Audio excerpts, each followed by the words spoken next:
Last Sunday, we launched a new series for Advent that we will continue today and we will wrap up next Sunday. But we've entitled this series, Matthew's Jesus. Typically, during the Advent season, we look at the Gospels of Matthew and Luke in particular because they record for us the birth and the early years of Jesus' life and ministry. And each Gospel records the narrative of Jesus' life, but each gospel writer takes a different perspective or angle. They might record stories that other gospel writers don't, and that's why we need all four gospel stories, Matthew, Mark, Luke, and John, because they paint a complete picture of the life and the ministry of Jesus. But for this Advent, we're looking particularly at Jesus' birth through the lens of the gospel writer Matthew. And for this morning, we'll be looking at Matthew chapter 2, verse 1 through 12. Matthew chapter 2, 1 through 12. Last week, we looked at the end of Matthew chapter 1, and we saw how Jesus was portrayed by the Gospel of Matthew, the author, as the one who has come not to be controlled, but to be in control, the one that would not have authority over him, but the one who would have all authority under him, the one that would not be named, but the one that would name us. And so we continue this story through the Gospel of Matthew by looking at this story of Jesus and the visit of the Magi. So Matthew chapter 2, verses 1 through 12, hear the word of our Lord. Now after Jesus was born in Bethlehem of Judea, in the days of Herod the king, behold, wise men from the east came to Jerusalem, saying, Where is he who has been born King of the Jews? For we saw his star when it rose, and have come to worship him. When Herod the king heard this, he was troubled, and all of Jerusalem with him. And assembling all of the chief priests and scribes of the people, he inquired of them where the Christ was to be born. They told him, In Bethlehem of Judea, for so it was written by the prophet, And you, O Bethlehem, in the land of Judah, are by no means least among the rulers of Judah, for from you shall come a ruler who shall shepherd my people Israel. And then Herod summoned the wise men secretly and ascertained from them what time the star had appeared. And he sent them to Bethlehem, saying, Go and search diligently for the child, and when you have found him, bring me word that I too may come and worship him. After listening to the king, they went on their way.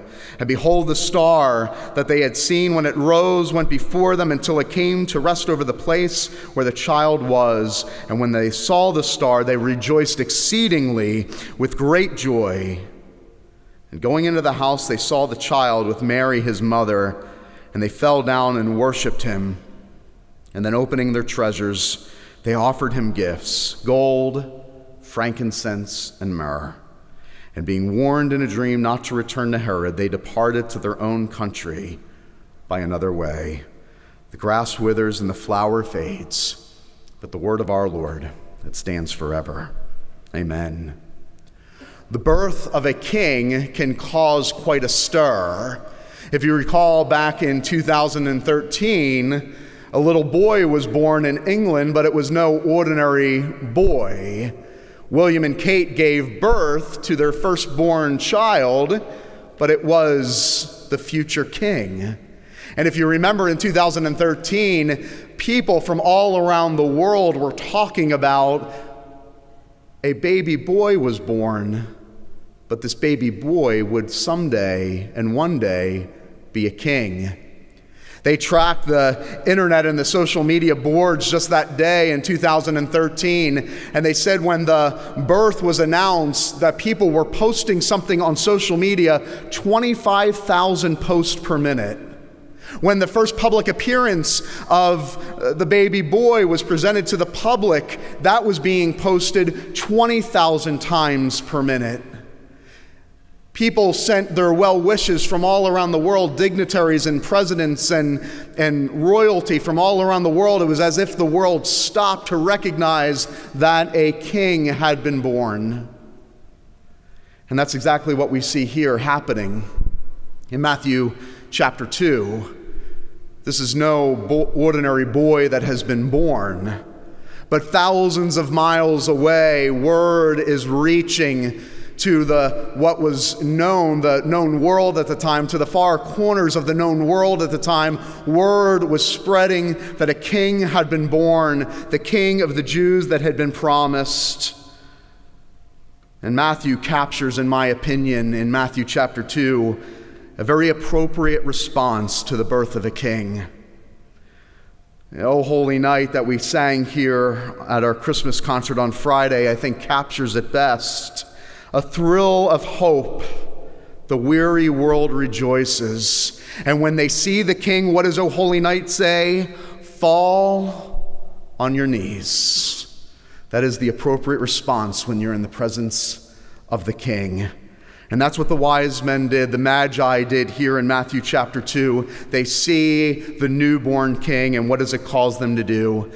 He appears to them, and they can't help but fall on their knees. Well, Matthew tells the story of this child born to be the king. And I want to ask this question this morning. Is he your king? Is this child that was born 2,000 years ago your king this morning? Let's look at this passage together. The first thing that I want us to see is I want us to ask the question, who is looking for the king? Who are the individuals that are looking for the king upon his birth? Well, in verse 1 that we read, that when Jesus was born, wise men from the east came to Jerusalem saying, "Where is he that was born King of the Jews?" These wise men were known historically to be called what? Magi. It was the Magi that were looking for Jesus, the King. Well, let me clear up a few things that I think have crept into maybe our Christmas tradition. Yes, they were wise men. They were called Magi, and they came from the east. They weren't kings. They actually served the kings. See, these were individuals that served the highest officials in their country, kings and rulers. They were the men that were called to interpret dreams, to offer counsel. They were in the highest courts of their land, and they would counsel and give advice and interpret dreams to the kings. So they weren't kings themselves. They were servants of the king. And that's very important as we unpack this story tonight.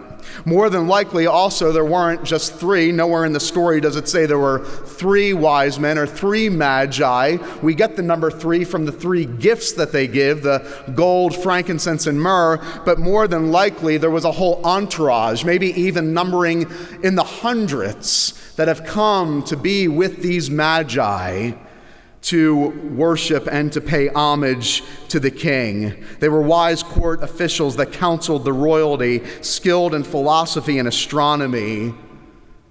But all of that is not what's most shocking. What is most shocking about the visit of the Magi, the wise men, to go see this newborn king is, where did they come from? These wise men, these Magi, came from Arabia. They came from the east, which meant what? That they were Gentiles. What is most shocking about who is first looking for the King of the Jews is it's not that the Jews that are first seeking the king, it is the Gentiles that are seeking the King of the Jews. Think about the irony and the shock of that. It is the Jews that want nothing to do with the king who was born King of the Jews, but it is the Gentiles that have been told their entire life that they are not like the Jews. They are not the chosen people. They are not the chosen race. And it is them, the people that have been cast out, that's most shocking of all. It's them, the Gentiles, the Magi, that are seeking the King of the Jews. You see, it was these Magi, these Gentiles. It's why it's so shocking when we understand who was actually seeking the king, leaving their family, leaving their comfort. Some historians tell us that they might have had to travel thousands of miles through tough and dangerous terrain. Think about that. People that have been told their whole life that they are not chosen, that they are outcasts in society, willing to risk their lives. to pay homage to the King of the Jews. And make no mistake about it, Matthew, as I mentioned last week, Matthew is writing to a Jewish audience. And make no mistake about it, that Matthew is trying to instigate here. He is stirring the pot. And what Matthew is trying to tell his Jewish audience is, the Gentiles seek him, and you want nothing to do with him. The Gentiles travel thousands of miles, and you in Jerusalem won't even pay attention to this child who was born King of the Jews. It's the Gentiles that are flocking to worship, and what? And the religious could have cared less. It was those in society that were considered unclean and irreligious that were flocking to the King of the Jews, while the religious of the day, those considered themselves clean and holy and worthy and chosen, ignored. You see, the great physician comes for who? The great physician comes to gather the sick. The great shepherd comes to do what? To seek and save the lost. A little earlier in the story, who was it that the angels first appeared to? It wasn't the royalty or the dignitaries or the elite of the society. It was to the shepherds. Do you see the theme of the Gospel of Matthew? It's the shepherds, the lowest caste of the society. The shepherds were such of a low caste and so disregarded in society, their testimony would never even hold up in a court of law. They were considered liars and outcasts, the degenerates of society. Do you see the themes of the Gospel of Matthew? When we ask the question, who is the one seeking the king that has come to be born King of the Jews? It is the irreligious, it is the unclean, it's the Gentiles and the shepherds. And unfortunately, sometimes if we're not careful, church can even be like this as well. We can become very content with who's in our inner circle. We can be very content with who's in the inner crowd. And as soon as somebody comes in that's not like us, we go, who invited them? Who invited her? Who invited him? You see, what this story should remind us is this, that God's guest list is nothing like ours. God's guest list involves shepherds and Gentiles, the irreligious and the unclean. It should make us wake up and think about who actually was seeking the King of the Jews. And until we actually wake up and realize that when we look in the mirror, that we are just like those shepherds, just like the unclean, just like the irreligious, but for what? But for the grace of God. It's interesting when we think about who is looking for the King of the Jews, who else is looking on? Who gets this, who kind of has a wake-up call, you could call it? Well, it's King Herod. In verse 3, what happens? When all of these people start to come from the Gentile lands, King Herod wakes up. And he says, who is this? Who is this that they've come to seek? And why does this get King Herod's attention? Because he's the king. And if somebody else is claiming to be the king, that could be a problem. It makes King Herod wake up and go, if he's the king, then what does that make me? You see, the king is not fond. The king is never fond of someone else announcing that they are the king. But you know what lives in every single one of us? King Herod. There's a King Herod in every single one of us. And when we think about our lives, we think about it this way. If we're really honest, we think about Jesus coming into our lives, and we would love our relationship with Jesus to be like this. Jesus, I'm going to put you on retainer. And you'll be my counselor, you'll be my friend. I'll come to you for advice, but I will come to you when I need you. So if I can have you on retainer, if you can kind of just be right there when I get in trouble or I need you the most, then I'll ask from you. But we never ask, if we're all honest, for Jesus to truly be the king. Because deep down inside, if we're all honest, we want to be the king. But Jesus says, if anyone follows after me, he must deny himself. And Jesus does not come into the world, as we read on the gospel story. Jesus does not come into the world to just be the King of the Jews, but by the Gentiles coming, by the wise men coming, the Magi coming, it is announcing to the world that this child will not just be the King of the Jews, but he will be the King of the Jews and the Gentiles. He will be the King of the entire world. Let earth receive her King. Do you think when we sing that at Christmas that the world has any idea what they're singing? The earth receiving their King. I once heard of a college student who was an atheist, eventually converted to Christianity. They asked him what was so attractive about atheism. He said, before, I wanted atheism to be true because then I could do anything I wanted. You see, it's only the atheist that totally denies the existence of God that can say, I can live my life however I want. But it is the person that embraces Jesus as not only their Savior, but must embrace him as Lord, that says, I am no longer the king. King Herod can no longer live inside of me, but there is a new king. If Jesus is the king this morning, then we can only sing this line, take my life and let it be. Who's looking for the king? The unwanted of society. But they understood that this king must become king of all.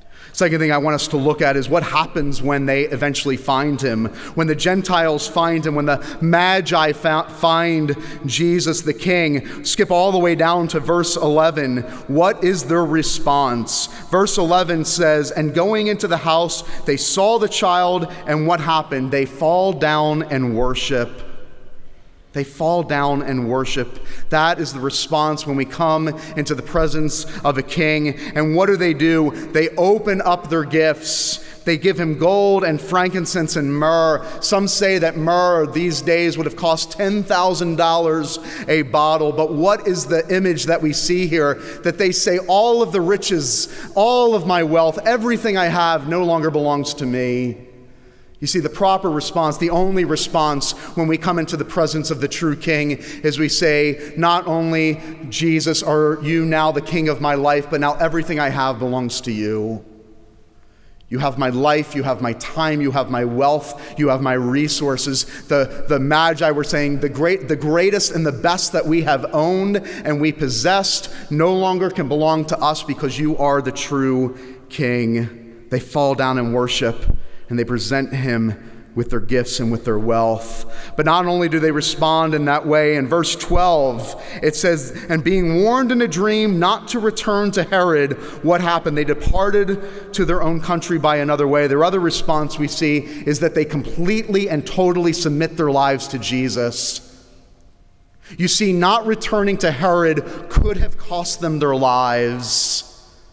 But they made a conscious decision and they said, no, if he is the king, we will bow down and worship him. We will give him everything we own, and we will no longer listen to King Herod, because King Herod is not the true king, but Jesus the Christ is the true king of my life, and he is owed all of my devotion and all of my allegiance and my life.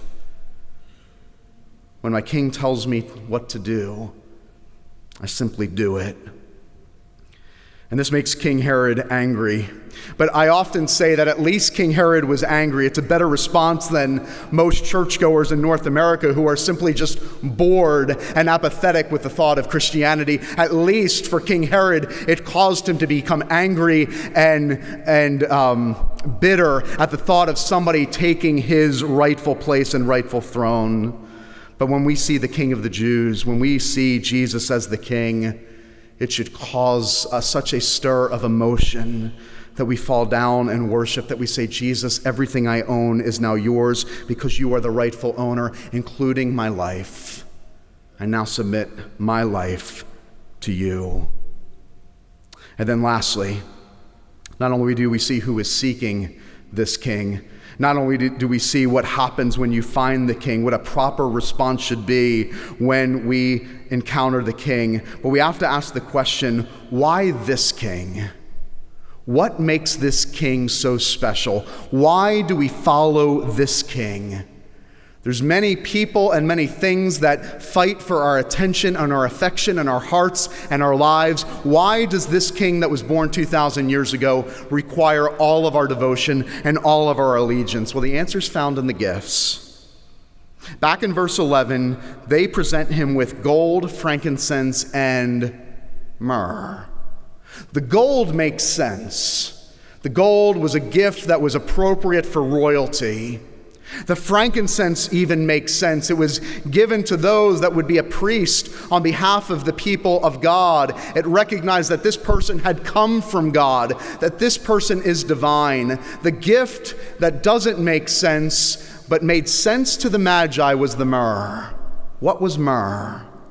Myrrh was used to embalm a dead body.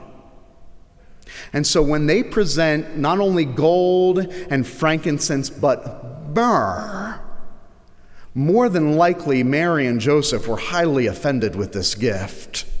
You bring a gift that was reserved for dead people to my newborn baby boy. But you see, this is why they were able to follow this king, because the Magi understood the scriptures to read that this baby boy, who would one day be a king, was a child that was born to die. You see, it was actually the most appropriate gift for this child, because this child would grow up eventually saying, "You will take my life so my people will live forever." You see, it is the gift of myrrh that awakens them to understand that this child will come to lay down his life eventually for them. And this morning I ask you, have you followed this king?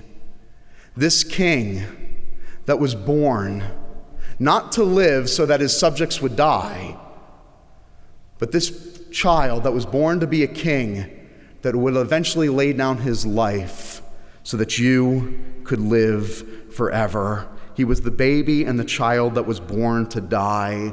And when that captures your heart and you understand that that is why Jesus was born 2,000 years ago, you cannot help but say, "He is my king too. I will go to the ends of the earth for this king because he laid down his life for me." You see, in this story that we read this morning, there is a star and there's brightness over the child's birth. But fast forward to the end of his life, there is no star. There is just darkness. You see, the miracle of Christmas is this, that Jesus exchanged the light of the star with the darkness of the world so that we could forever have the light of heaven. And that light of heaven can be yours this morning. You see, every king that was ever born always says to his subjects, "You will show me loyalty this way if you are willing to lay down your life for me." All kings say to their subjects, "Show me allegiance and loyalty by laying down your life for me." But this king says no. He says to his subjects, "I will lay down my life for you so that you could live forever." Do you know this king? Every Sunday, in one way, shape, or form, we offer an invitation here at Coral Ridge because we believe it's the most important invitation that you will ever receive. Just this past week, we lost a legend and a hero in the faith. R.C. Sproul went to be with Jesus on Thursday. And one of my favorite quotes from R.C. Sproul was this, that we enter heaven not with our own robes, but the robes of righteousness of someone else. If you do not have the robes of righteousness from the king that was born 2,000 years ago, there is no hope. But as I say every week, that if you believe in this Jesus that was born to die, God will give you the right to become a child of God. And I would pray that this morning would be a morning unlike any other morning, that you would invite Jesus into your life. The scriptures say that unless a man is born again, he will never enter the kingdom of heaven. Have you been born anew by this king this morning? The king that laid down his life for you. A few years ago, we received a story of a dad and mom and two girls that were traveling on vacation in the mountains of Washington. They got caught in a snowstorm, an actual blizzard, and they were stuck. They were stuck for days, no way to get out, not knowing how or where they would actually find rescue from. And after days of desperation and not knowing what would happen next or if they would ever get out of this snowstorm or be able to ever be rescued, the dad in a desperate moment said, "We have no choice. You wait here and I will go search for rescue." And eventually digs his way out and he leaves his wife and two girls behind. And what appears to be a cruel act of fate, hours later, the mom and the two girls are rescued, but the dad is never to be found again. What would ever be the consolation for those two girls and that mom? What would ever be able to console that family with what appears to be such a cruel act of fate? It's this, that they would forever remember that man as the man that was willing to risk his life so that they might live. What would ever cause you to follow Jesus the King? There's only one thing. When you know that that King, 2,000 years ago, laid down his life for you. Just a few moments, we are going to celebrate communion together. And I want you to remember this, that when you go to this table and you eat from this table and you receive from this table, it is the table of the King, and it is a victory table. It is a table of celebration, but it is not the King saying, "I have been victorious by asking my subjects to lay down their life for me." It is a victory table because Jesus says, the King, "I have laid down my life for you." So I pray that you would receive his broken body and poured out blood in the forms of bread and the cup this morning as a remembrance of the King, unlike any other king, the King of kings and Lord of lords, the King unlike this world has ever seen. And so when we sing this Christmas season, what child is this? How could this child be true? We can sing along, what child is this? So bring him incense, gold and myrrh. Come, peasant king, to own him.